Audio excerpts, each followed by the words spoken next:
Ladies and gentlemen, we'll get going here in a couple of minutes. I'd ask you at this time to turn off your mobile devices if you have them.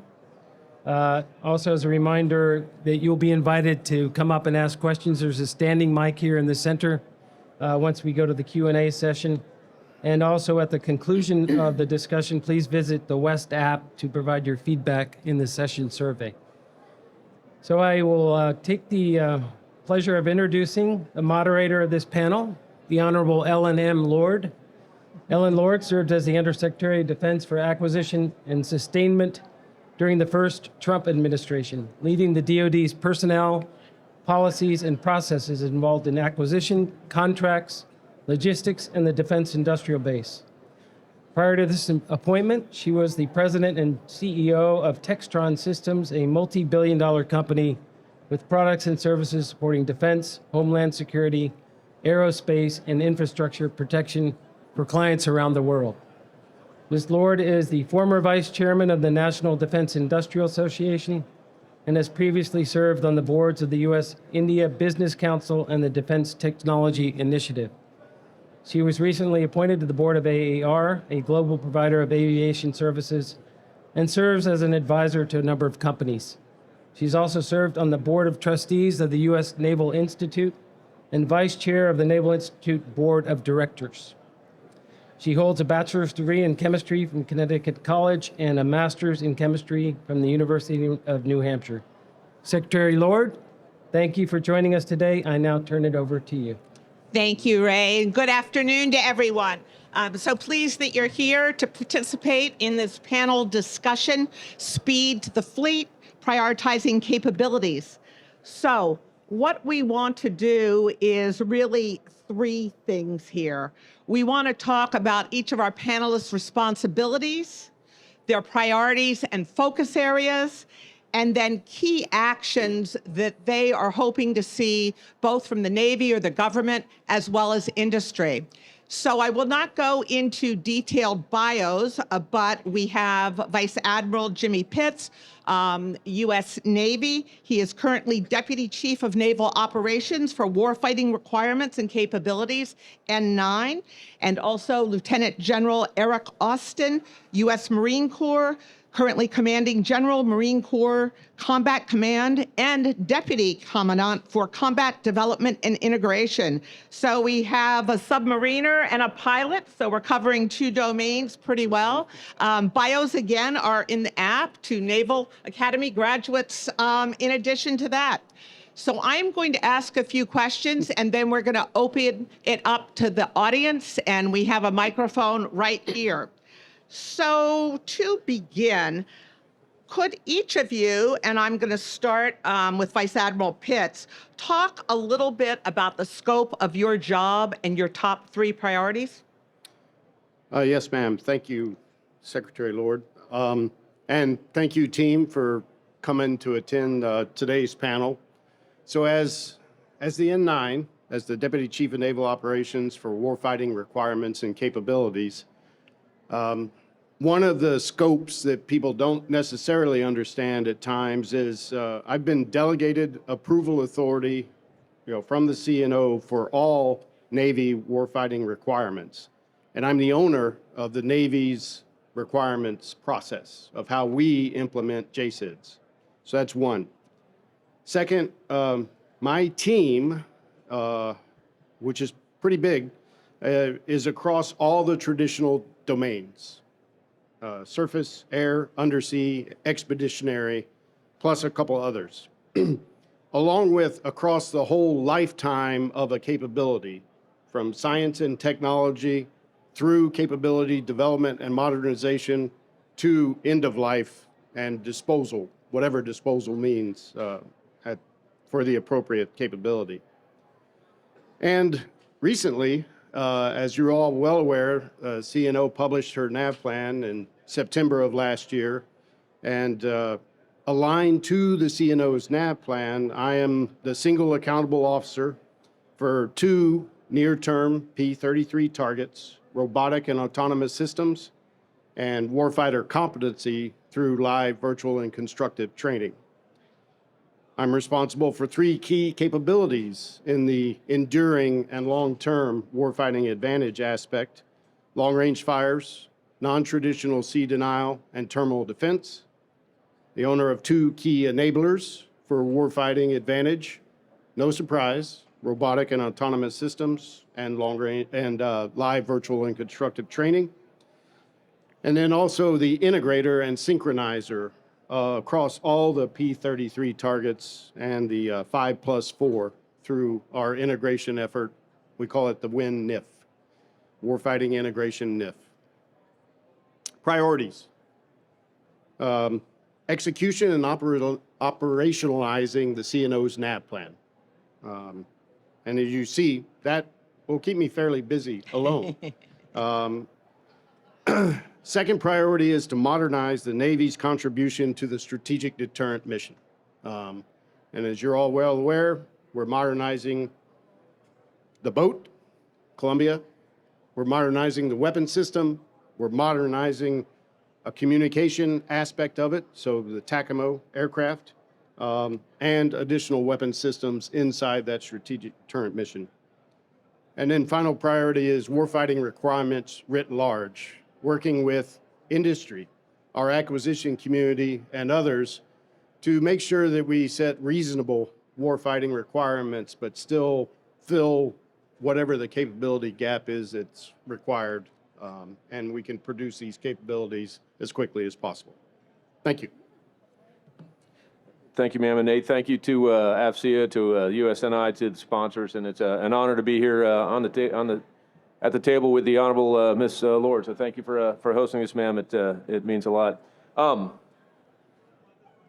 couple weeks ago, I was going to speak at an event, and I was standing waiting for my wife to pick me up, and one of my fellow combat development and integration teammates was standing there, and I described to him I'm having a little bit of imposter syndrome. I said, why would anyone want to listen to me? And I ask myself that now, but he said, sir, it's because you're in charge of modernizing the entire Marine Corps. So in short, that's what MCCITIC and CD&I does, but it's more than that. So combat development and integration, much like my partner Admiral Pitts, the integration is probably the hardest part, to be very clear. We have many talented combat developers and a lot of great activity going on, but integration, and then I've jokingly told the Commandant I want to add an A to that, and had this talk with General Walsh just last week, integration and alignment, because I think alignment produces a necessary velocity. So we've got three main elements of the team: our Capability Development Directorate, which does formal requirements and does the plan and the PPBEA process. We've got our Marine Corps Warfighting Lab, which I'm not going to give you a lot of detail unless you ask it later, but there are headlights and do a lot of really important activities to undergird our campaign of learning and help inform decisions. And we've got our Ops Analysis Directorate, which is really the analytic engine room for the Marine Corps, but within CD&I. But it doesn't stop there. And one of the things that I'm adamant about is in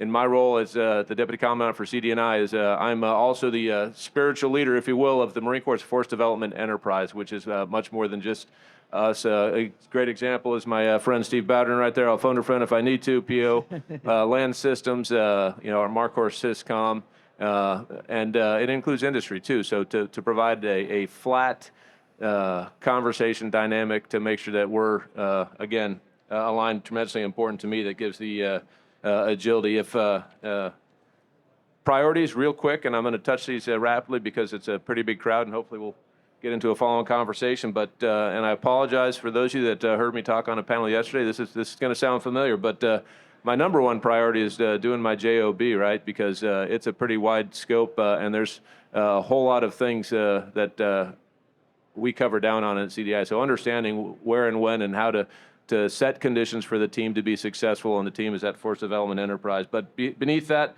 our Commandant's two of his top priorities that are well articulated in the Commandant's planning guidance are balanced crisis response and modernization. There's nothing easy about that. We started this journey in 2019, and I can describe where we are right now if you'd like to hear more about that. And then a lot of focus on logistics and organic mobility and naval integration is his number two priority.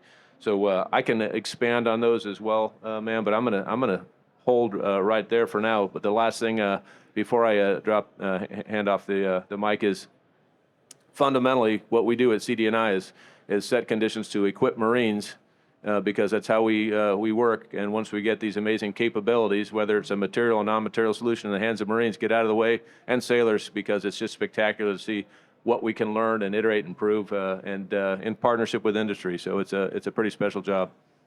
Thank you for those overviews. We're going to transition to some more tactical questions here, very specifically in terms of achieving your key priorities. Can each of you articulate 3 things that you would like to see the Navy or the government writ large, and 3 things that you would like to see industry start doing, stop doing, do more of, or do less of? Admiral? Thank you, ma'am. 3 things, what you ended up saying was about 6 or 7 things. Right. Yeah, So I'm and not I that told you smart. earlier 3. We'll go back to 3. I was just trying to make sure you were paying Yeah, attention. yeah, I was. So here's what I would say, the things that we collectively need to start doing more of. We've been doing it, but we could probably always improve on it, right? We need to work with industry better in that development of our initial warfighting requirements. And it's the whole team. It's the requirement side, it's the acquisition side, and it's industry. Once again, we always get ourselves into trouble when we go too far down the path of some capability and then realize we screwed it up. So let's be smart about upfront. We need to pursue more modular and open systems architectures so that we can plug in and integrate better together, not only inside the naval department, but across the joint force and our allies and partners. And we need industry to provide us appropriate sets of models and data analytics so that we can plug them in to our improved training systems and live, virtual, and constructive training systems so that we better prepare our sailors and officers for that high-end conflict should it come, and where we're using our live, virtual, and constructive training systems. And so I had a 4th. The less would be less, and it's related to the modular and open systems, of course, is less proprietary systems that are incredibly difficult for us to properly integrate into our platforms and capabilities. And with that, I'll leave it at that. Thank you, General. So I agree with You can everything. do 3, 4, 5, or 6. Yeah. So, first I'll talk to industry, and then I'll mention a couple things that are on my mind relative to government. But for industry, first and foremost, I completely agree with what Admiral Pitt said about the dialogue that we have to be in with industry. So help us.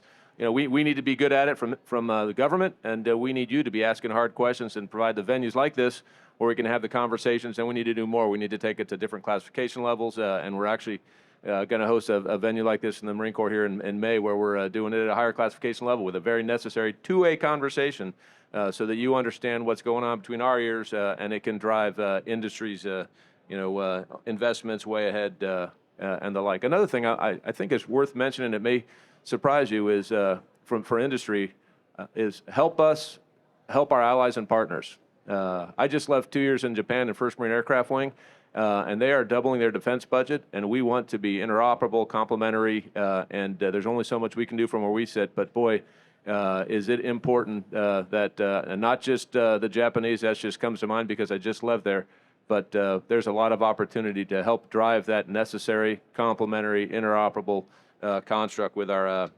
allies and partners. And then just to help us accelerate, we're that's a term I use a lot, velocity and accelerate.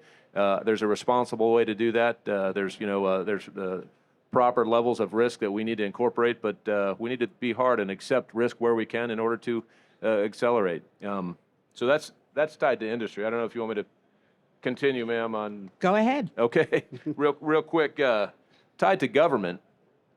I will tell you a couple things that come to mind.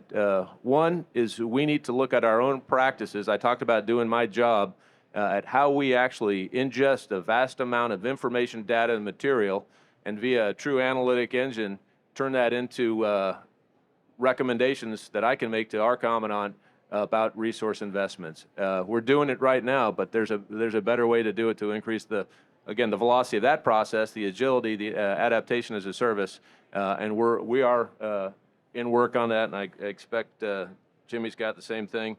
And then we have to, I read an article by Ryan Evans, if you've heard of him, and he compared doing business with the Department of Defense, anyone read this, know where I'm going, to trying to feed a toddler. I thought it was good, but his point was they need the food, and it's going to be a real pain to get them to eat. Well, we need to make that better for sure, and make that. And by that, I think we need to take advantage. There's a lot of talk about reform, ma'am. You mentioned it, but there's already been some opportunities presented to us. So how we understand and take advantage of the different acquisition pathways, OTAs, MTAs, and they're not the same. I understand that. And really take what I would describe as a maneuverist mindset to the acquisition process to maintain the velocity that we need to is something else that I'm very focused on, making our own luck time now, and hopeful that we'll get some, PPVE or acquisition reform in a meaningful way. So I'll stop there. Great segue. Thank you. So for the last decade, there's been an enormous amount of conversation about our requirements process, how we overspecify. We don't talk about the warfighting capability gap. We come up with a solution with a bunch of KPIs and a bunch of different things. Talk about the fact that Congress has actually provided an enormous number of authorities to not always use the DFARS, to be able to procure commercial technology, do a number of things. However, it has been documented in quite a few reports, and one of them was the Congressional Planning, Programming, Budgeting, and Execution Commission final report that came out last year, and I spent 24 months on it, so I am very familiar with it. And 28 recommendations came out. 2 of them, I think that you are very well qualified to address. It's one, we are not training the workforce on the art of the possible and actually what can be done. And again, it's not a pilot's checklist here for acquisition. It's find the creative compliance kind of pathway to get things done quickly, which is our overall objective. So I am very curious to hear from each of you about stories, at least one story. I'll be a little bit more precise this time. At least one story where you have seen individuals really lean forward and use existing authorities to go fast and do good things. And then if you could also comment on motivations and rewards for doing so, because one of the other recommendations that came out of this commission report was not only to train the workforce with experiential learning and real stories about what's been done, but also to have leadership really come up with rewards and motivations to do so. Because frankly, right now, there isn't a lot of motivation to do that. So if we're going to start with you again, Admiral, if you could address both what you have seen that has been very creative and has allowed speed, and any thoughts you have on rewards and motivations and how you really energize the workforce. Thank you, ma'am. I completely agree with the recommendation that we probably we need to improve our training to both the acquisition side and, my requirements officers, that side of the equation of how to take advantage of the authorities that we have. And as we continue on this path of maybe reforming some of those authorities, that we also include that in that continual training approach. I would say it's hard to actually narrow it down to one, because over the last few years, we've been trying a bunch of different aspects of how to take full advantage of the authorities, but I'll give you one. Give us a couple. Yeah, I'll give you one. we recognized that we needed to improve our non-traditional seed denial capabilities, which is why it's a new NAV plan capability this year under CNO Franchetti's NAV plan. And all of the capabilities that we are pursuing through the non-traditional seed denial, we have taken advantage of authorities that allow us to set requirements quickly, to procure the items very quickly inside the current execution year and/or the budget year, so inside a 1-year window. And we are continuing that path such that we are going to scale a significant amount of those capabilities in the near term. And luckily, it aligns directly to the CNO's P33 target for my robotic and autonomous systems by 2027. We have, as far as rewarding, yeah, especially a nuke submariner, I have a hard time rewarding people. I'm more like, just do your job, will you? Right. But we have the requirements teams. We have rewarded in a N9 town hall, and it's been as simple as just a certificate of appreciation for the hard work that they put in. I won't speak for the acquisition side, but I know that they have been also rewarding the teams that are working these activities. And we need to keep doing it more. So I'm a reformed nuclear submariner, right? There I you will go. reward people. All right, thank So you. I'm going to give you one follow-up here, if I may. Implementation of all of these new ways of doing business, if you will. We can focus on requirements here. What do you think was the catalyst to see some of that faster activity all the way down the chain, and how do you really build on that and kind of have it as a force multiplier with those individuals that demonstrated those behaviors? Yeah, I guess the catalyst was probably we were doing something, I'll use the buzzword, innovative and different to try and achieve the same results of traditional seed denial activities. We had a super sharp lieutenant commander who came up with the idea of one of these capabilities. And it was, once he said it, it was like, oh, duh. It's just combining some capabilities that we have to use in a non-traditional method. And so everybody, and we had the right team of requirements, acquisition, contracting, financial, industry, so that we could rapidly put it together. To rapidly put it together, you need all of those. And we have changed our behavior on the OpNav staff to do more of that in our NAV plan implementation framework, where I like to call it the bar stool effect, the three-legged bar stool. I got to have the fleet, I've got to have OpNav requirements, and I got to have acquisition to include all those other entities that I talked about. Yeah, team sport. Well, it sounds like the makings of a great proceedings article to me. All right, General, moving on to you.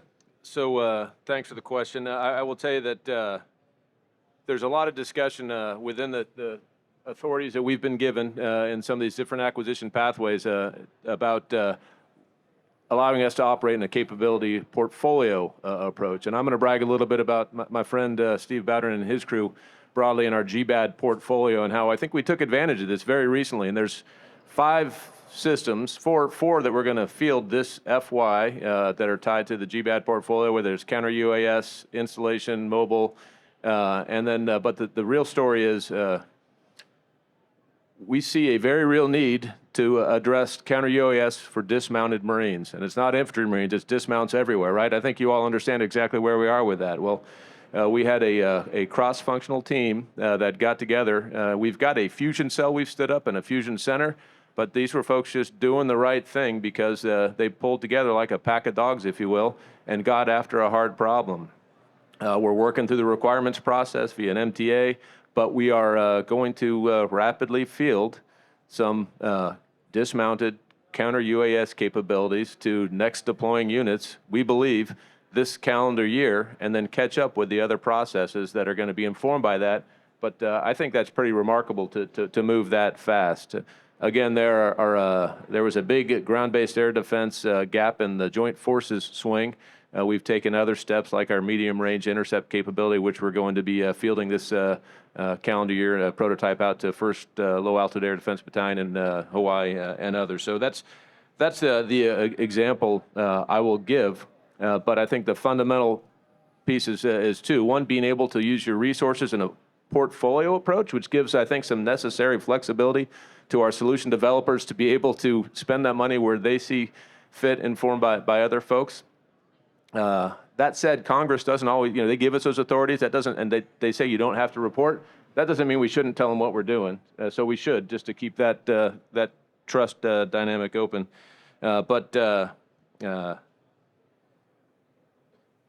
I think there is a tremendous value in the cross-functional approach, and I'm very focused on that from a leadership position, which I think is one of the ultimate successes from that. Rewarding, I think, ma'am, I will tell you that, one, my wife's a teacher, so I'm going to start by giving you a sticker, right? She taught me to pass Thank out you. stickers, that people like stickers. So that's a reward for At any you age. right there. It works, but I pass out coasters and stickers. It's a true story, but that's not the point. I think that it sounds like a cop-out, but there is a leadership mandate at all levels, and we have to set conditions, whether it is in a program office, whether it is at a CD&I, or whether it is in civilian or military, for people to be successful. And I think that the trust, commitment, and competence and cohesion of at every unit really matters as much as anything in order to reward people. And there are other formal ways to reward both acquisition and requirements professionals that we're tackling. Hopefully that helps to some degree. Absolutely. How do you communicate those successes throughout the Corps and the Joint Force in general to sort of propagate this implementation of best practices for speed? So I'm not sure we do a good job of that across the Joint Force, to be very honest, in this lane. It may happen more with our acquisition professionals, and I'll let maybe ask them offline. But inside the Corps, another approach, and a word that my team hears me say a lot is, and don't take this wrong, it's evangelism. We have to be, there is a message that our team needs to broadcast loud and clear to the internal audience, to this audience, and others. So we do talk a lot about benchmarking off of best practices across the service. So Yeah. I think that's an important point. Yeah. Communicating the fact that you have had these successes is huge, because often people need to see an example to follow versus just making it up themselves. Well, with that, we have a lot of people here, and we're hoping to have a robust discussion from the audience. Is there anyone that would like to ask a question? And as you step up, if you could just say your name and your affiliation, please. Bob Alpagini from G2 Ops in Virginia Beach. Admiral Pitts, General Austin, thanks for your leadership as we're all moving forward as a team, both the industry side and the government side and the DoD across the board. Yesterday, Admiral Winnefeld led a great discussion with Admiral Dwyer and Admiral Mattis on active lessons learned that are coming out of Ukraine fight, support for that, as well as Red Sea. How are you as services moving with the proper agility to roll those lessons learned effectively back into the requirements so that what we bring back out is going to meet the needs in the not too distant future? I'll go first. Bob, thank you very much for that question. I will tell you that the Navy has embarked on a get real, get better journey for the last few years, and actively taking the lessons that we have learned from both the Ukraine conflict and what we're seeing in the Red Sea. In the Ukraine conflict, part of those lessons is that very real non-traditional sea denial capability that I've just talked about, where we realize the character of war is changing and we need to change with it and build those types of capabilities. From the Red Sea, what we have really learned is how quickly our systems need to be updated and take immediate lessons learned so that then we can update software based on what we see, software or maybe how to line up the combat system or incorporate into updated, weapon systems. But how that we can respond quickly, kind of a move, counter move, and respond in days, vice 18 months to do a modernization period. I'll leave it at that for now.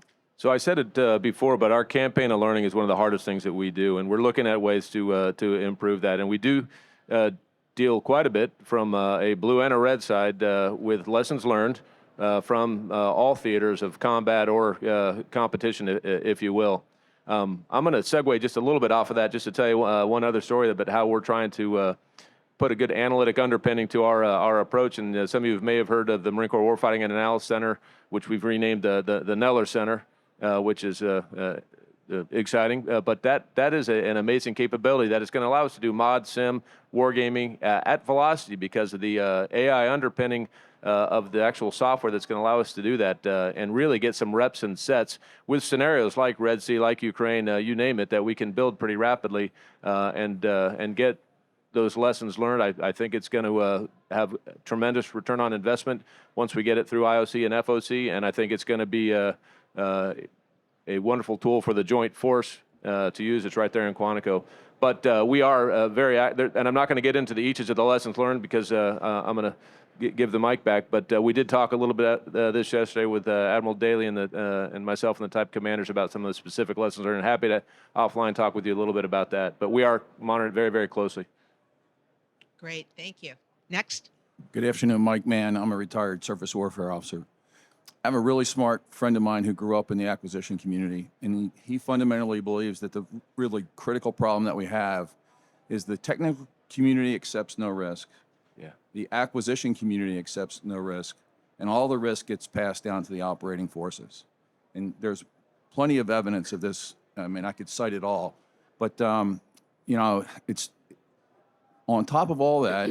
A couple weeks ago, I was in an event where a senior four-star on Joint four-star said that there are over 240 organizations inside DoD that have something about rapid capability in their job description.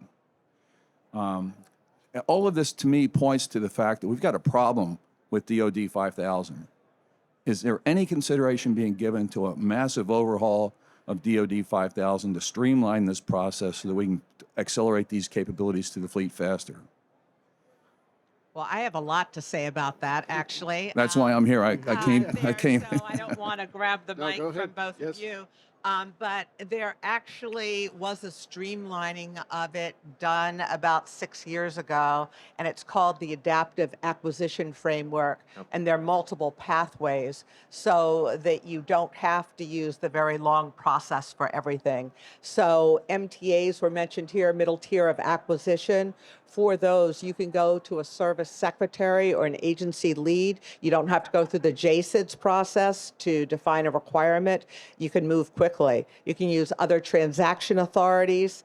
But the issue is, as you pointed out, there are multiple offices that are rapid capabilities, or there's the Defense Innovation Unit, which is great, but their budget decision authority is de minimis in the grand scheme of things. So the real challenge is to migrate all these silos of excellence, if you will, into the standard operations. And frankly, it comes back to what we were talking about earlier. Number one, we are not training acquisition professionals and contracting professionals so that they can actually implement not only the authorities that Congress has given them, but use the policies that DoD has developed and the implementation guidance to actually go do it. So one, you have to train them, and it isn't just going to DAU and pushing, a million PowerPoints with, people that haven't worked for a long time pushing the PowerPoints. It's actually getting PEOs and PMs to get up there and talk about how they implemented these authorities and the outcomes they had. So there's a little bit of that going on with TEDx talks and other things. But you can do all of that. It's necessary, but it's not sufficient to change things because you need the leadership who has the intestinal fortitude to stand up and acknowledge there's a problem, like any 12-step program, right? but then to also follow through and acknowledge people. And like we were talking about here, it's not that you need to throw money at people or this or that, just people in leadership positions. You're a 3-star. Having someone stand up at a town hall, say their name, say what they did, and call them out for doing something that made a difference in fielding capability downrange, that's huge. That's great bragging rights. They're going to take pictures and they're going to talk to all their buddies about that. So I think it comes down to training and leadership. Frankly, the Hill has given the department what they need. Now, I don't think PEOs have enough decision authority with below threshold reprogramming and a number of things in the year of execution. We need the capability elements. We have, too many budget line items, but there's been a tremendous amount of work done the last 3 or 4 years by a lot of people in industry and people that served in government to come up with actionable recommendations down to the point of actually drafting the language for the NDAA or the appropriate bill. And I think there's a bit of momentum. But what it will take is everybody in this room, whether you're serving in uniform or you're a civilian or whatever you are, to talk to people and say, look at what the art of the possible is. We need to do it. So that's probably more than you wanted to hear, but I care about this. Can I make one point, ma'am? Absolutely. Mike, good to see you again. You use the term risk, and I think we try to remove, it depends on the capability we're talking about, right? But in some cases, we try to remove all risk out of a system to the detriment of velocity, and so we need to culturally figure out where that meter is, depending on whether it's an airplane or a loitering munition or a UAS, and manage that risk that sometimes it just compounds that echelon as we go through these processes from the requirements process all the way through solution. Yeah, and you end absolutely. up with Manage something it. unmanageable. So we need to manage that eyes wide open deliberately, I would argue. Thank you. Thank you. Another question? Having grown up in the acquisition community, Come on, Joe. no. It's a shout out to you for bringing those acquisition authorities in, and I think the fact that you two are taking advantage of things is a real fundamental shift that needed to happen, Thank you. and really, my other hat that I wore was partners and allies and technology transfer.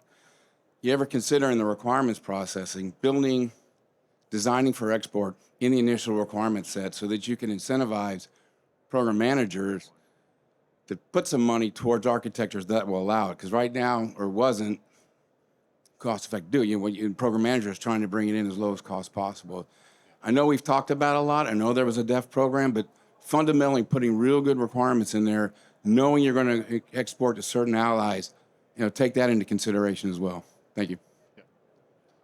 Yeah, thank you, Joe. And I will just echo your point. We have, as part of our requirements process, we specifically addressed the ability to export, not into the details of, which ones. And obviously, early in the requirements process, you don't want to do that. But a true discussion on the ability to be an exportable product. So we are taking that into account. Thank you.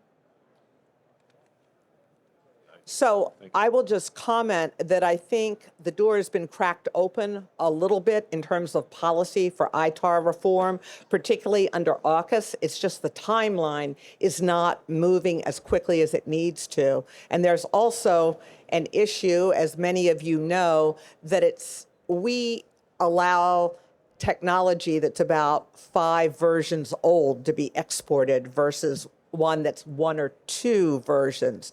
But again, a lot of the people in State Department and other places that control a lot of this don't understand the problem. So there's a power of the crowd here and many individuals articulating this need because frankly, we know we don't have the capability and capacity domestically to do everything we know. And we know there are many nations out there, we talked about Australia this morning, where there's not only capacity and capability, there's capital that can be deployed, yet we are not exporting the technical data packages. And it gets a little overly technical from the business legal side of it, but we all need to speak up and articulate that because it helps U.S. companies, it helps the U.S., and when we go to war, everyone knows we go with our partners and allies, so it's helping everybody collectively. Pete. Thank you. Pete Daly. My question is, we've got this challenge that's become very obvious over the last several years, but maybe even 2 decades, of operational availability, maintaining our platforms. And the previous questioner talked about transferring risk down to the operators. How about building in more maintainable, sustainable features up front that help solve this very real problem? Thank you, Admiral Daly. So I would say that's part of the reform that we are actually trying to get to, so that, as you're well aware, our current legacy, particularly our surface platforms, to change out the combat system requires an extremely long maintenance period, hull cuts, move the old system out, move the new system in. So the path that we're on is to move back to this modular and open systems architecture, so that we can generate an integrated combat system that doesn't require the 18 months of a modernization period, but can be done in a relatively simple, routine 30-day CMAV, as an example, and upgrade just through software strokes and programming to improve the capability of that system. We've been doing it in our submarine force for quite a while now through the ARCI program, and it's that kind of model of just an integrated combat system, more modular, more COTS, more open system. That is probably the single most important thing we can do to get away from the legacy, the huge maintenance burden that we put on our ships, and we're doing something similar in the aircraft community also. We aren't there yet. I recognize that we got more work to do, but that's the path that we're on. Yes, sir. Yes, sir. Those type things, absolutely. The comment was low tech, like fasteners and corrosion control and so forth as well. Yeah, Admiral Daly, we don't have Sergeant Major Harkins here today to ask the question he did yesterday, but there is a lot to talk about tied to ship readiness that my partner just addressed, and it's a real thing. And we're again, the point I made yesterday is we're not just consumers. We're here to be teammates and help figure this out.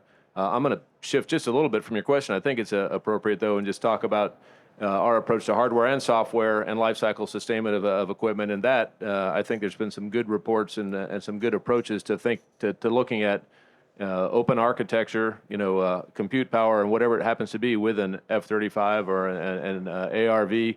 But then how do we at the same time iterate, improve, and do the lifecycle sustainment and modernization of the guts of that in a meaningful way? And that's something else that I think has changed the way we have to look at requirements and acquisition strategies in a meaningful way to maintain those kinds of capabilities as well. But I think your question was about big readiness, and I appreciate it very much because it matters to all of us. Thank you. Next. Good afternoon. Lieutenant Stieber with Networkcom's cyber engineering team, submarine officer, going back to the fleet in about a year. And my question is, how do we as leaders at the Tactical Edge lean in and go ahead and understand those new capabilities as they're coming out to the fleet and not wait to be reactionary, to be on the receiving end of that next generation of technology and integration? We have about 4 minutes to wrap this one up. So. Right. So stay plugged in to, those capabilities that are advancing down the pipeline.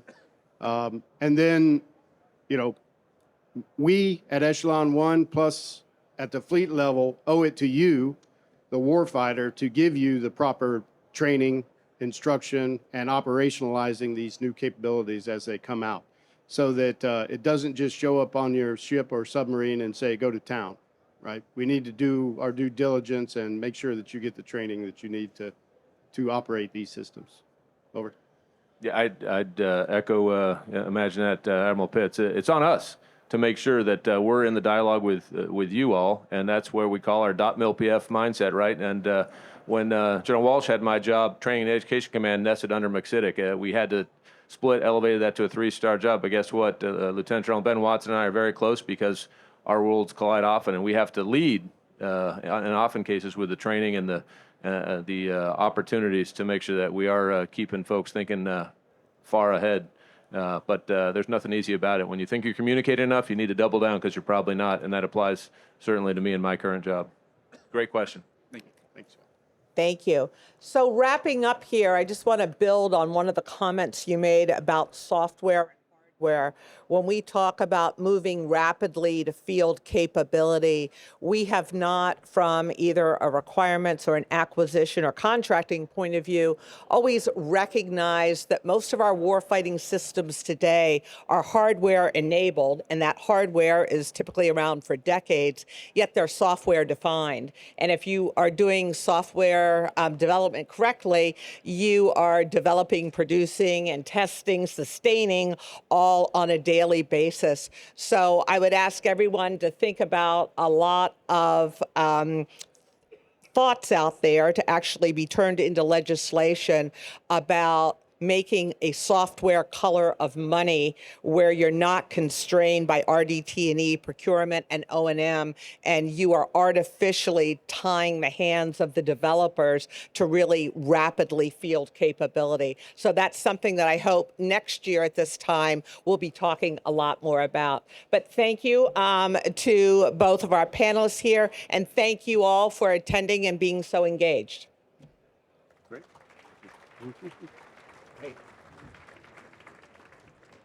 And I echo those thanks. On behalf of the U.S. Naval Institute and FC International, I'd like to thank the panelists for their expertise and time, and for you, the audience, for your attention and questions and interaction as well.